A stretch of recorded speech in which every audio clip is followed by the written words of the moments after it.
뉴욕 증시 함께 만나보고 오셨습니다. 이번에는 외신 네컷 함께 보고 오시죠. 네, 오늘의 외신 네컷입니다. 주말 사이에 나왔던 뉴스들인데요. 2024년 얼마 남지 않았죠. 연말 갈수록 더 많은 사건들이 일어나면서 참 힘든 한 해 같습니다. 주말 사이에 있었던 첫 번째 이야기부터 들려드리도록 하겠습니다. 자, 오늘의 첫 번째 기사는 제주공항 이야기입니다. 자, 블룸버그에서 일어났는데요. 무안 공항에서 180명 넘는 탑승 항공기 사고가 있었고 제주항공 여객기가 추락하면서 120명 이상이 사망했다라는 이야기입니다. 한 오전 9시에서 10시쯤 있었던 일이고요. 그래서 외신에서도 이 이야기를 주목하는 모습들이 나타났는데요. 자, 어떻게 이야기를 펼쳐 나갔는지 오늘의 첫 번째 기사부터 보도록 하죠.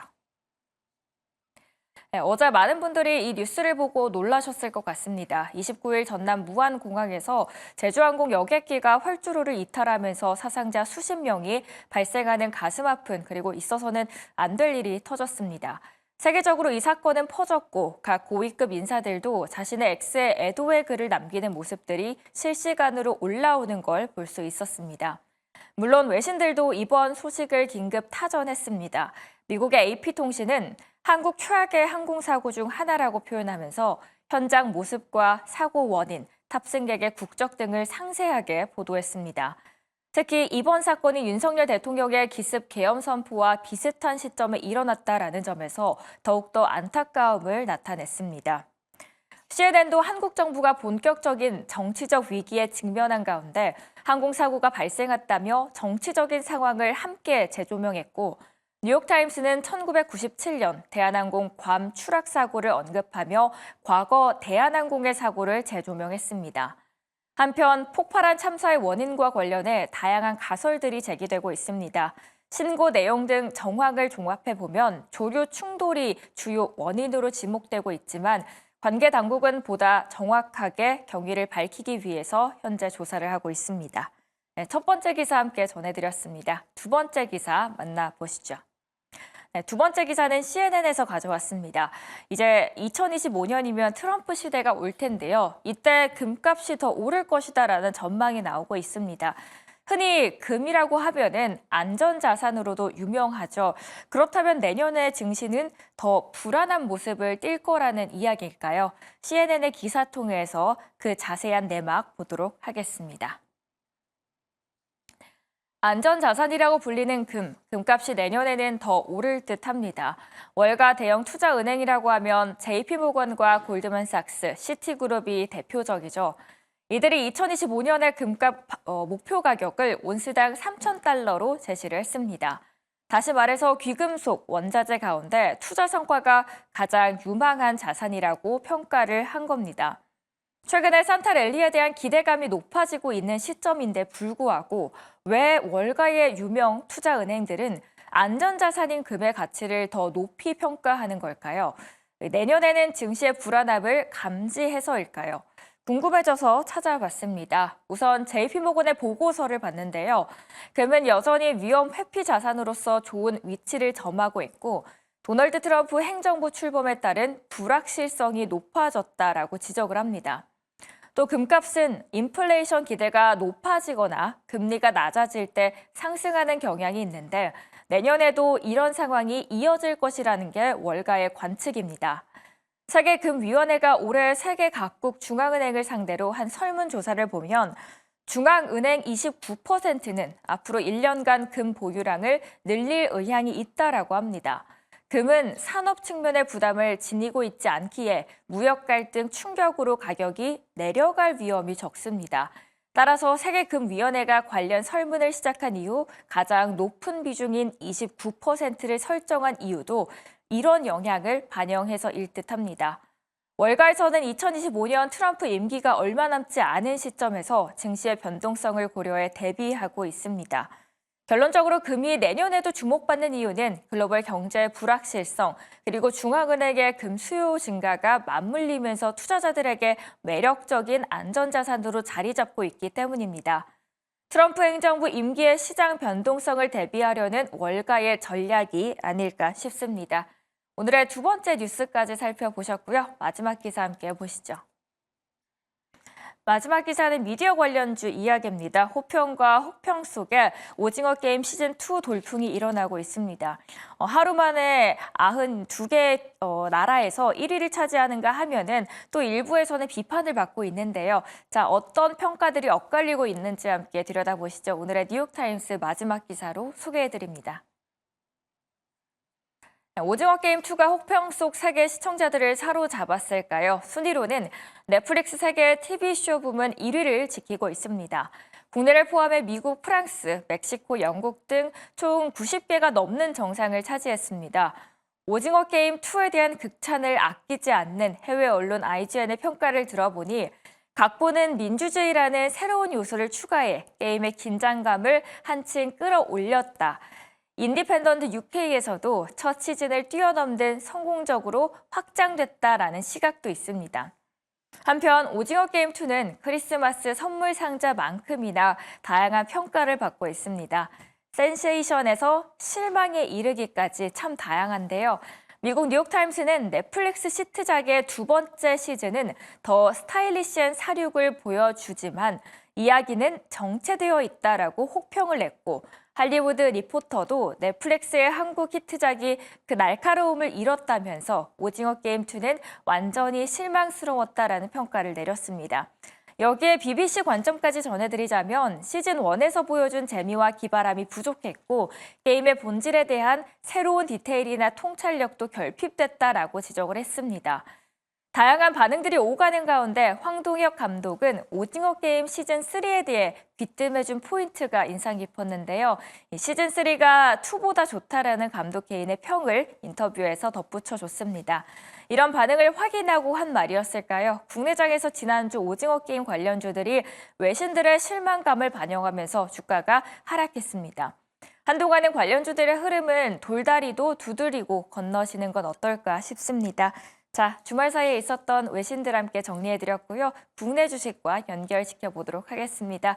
윤정식 바로자산운용 상무님 연결해보도록 하겠습니다. 안녕하세요. 네, 안녕하세요. 네, 우선 첫 번째 소식부터 전해드려야 될 것 같습니다.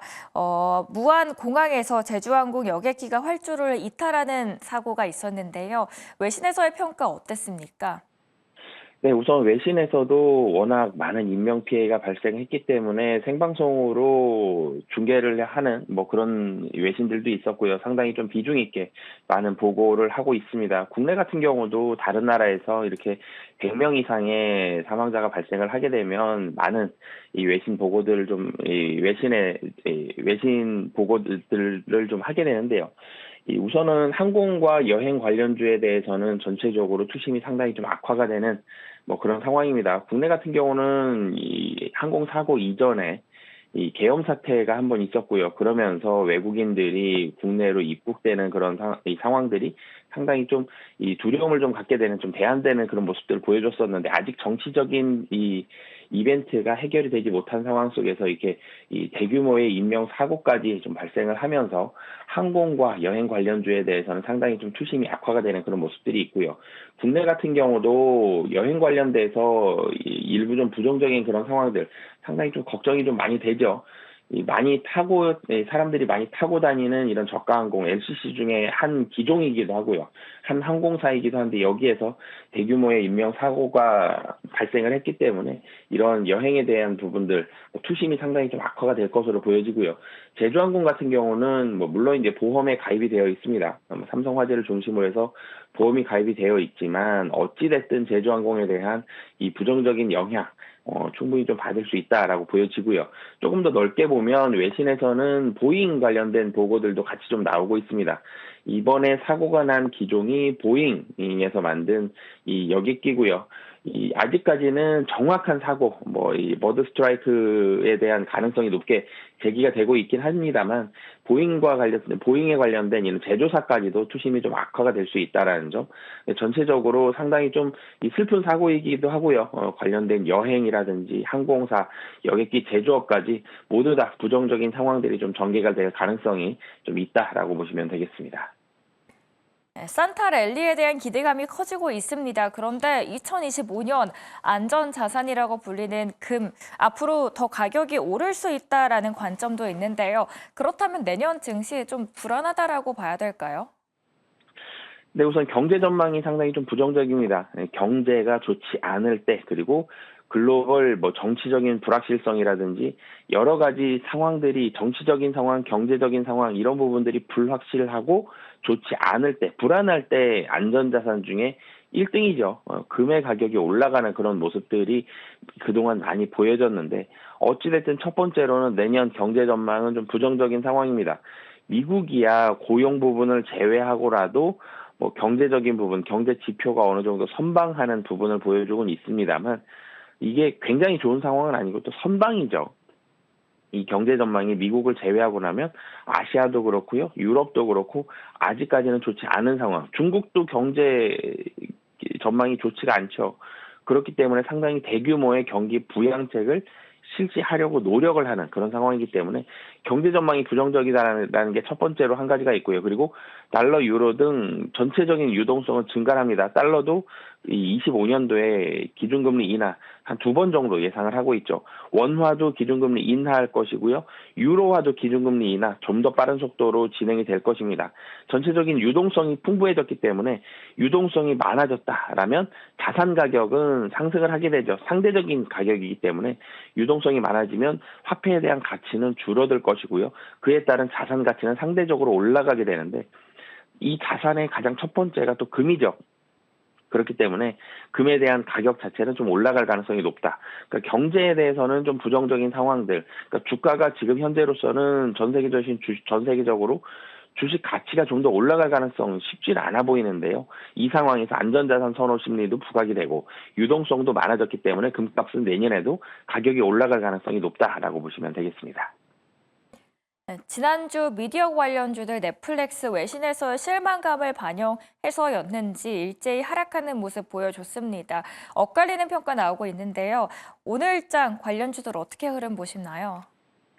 네, 우선 지난주에 미디어 관련된 종목들이 하락한 이유가 두 가지가 있었습니다. 우선 유동성 관련된 종목들, 특히 지난주 금요일 같은 경우도 그렇고요. 국내 정치적인 불확실성이 한 번 더 부각이 됐죠. 한덕수 대행에 대한 탄핵 이 부분으로 인해서 이 국내의 정치적인 이 불확실성이 또 부각이 되면서 외국인들이 수급을 많이 좀 빼는 그런 모습들을 보여줬습니다. 그러면서 유동성 관련된 미디어 관련된 종목들도 유동성 관련된 종목이거든요. 그래서 여기에서 투심이 한 가지가 악화되는 그런 모습들이 있었고 오징어 게임 시즌2가 공개가 됐습니다. 근데 이 시즌2 공개가 되고 나서 국내보다 외신에서 좀 더 혹평을 많이 쏟아내는 그런 모습들을 보여줬거든요. 그래서 오징어 게임 관련된 종목들이 주가가 좀 많이 떨어지는 그런 모습들을 보여줬습니다. 그래서 우선 첫 번째로는 이 외국인들이 좀 돌아와줘야 되는데 오늘 외국인들이 돌아올 가능성이 좀 낮죠. 그렇기 때문에 이 미디어 관련된 종목들에 대한 투심은 내년도를 좀 더 기대해보는 그런 상황들이 좀 더 좋을 것 같고요. 그리고 오징어 게임 관련돼서도 시즌3에 대한 기대감, 시즌3는 25년도 한 중반 정도 공개가 될 것으로 예상이 되는데 그 기대감이 살아날 때까지는 우선적으로는 투심은 좀 악화가 될 가능성이 높다. 그래 단기적으로는 주가 흐름은 좀 부정적으로 흐를 가능성이 좀 높다라고 보시면 되겠습니다. 네, 지금까지 바로자산운용의 윤정식 상무의 이야기 들어봤습니다. 이번에는 김기은 아나운서 통해서 특징주들 만나보도록 하겠습니다.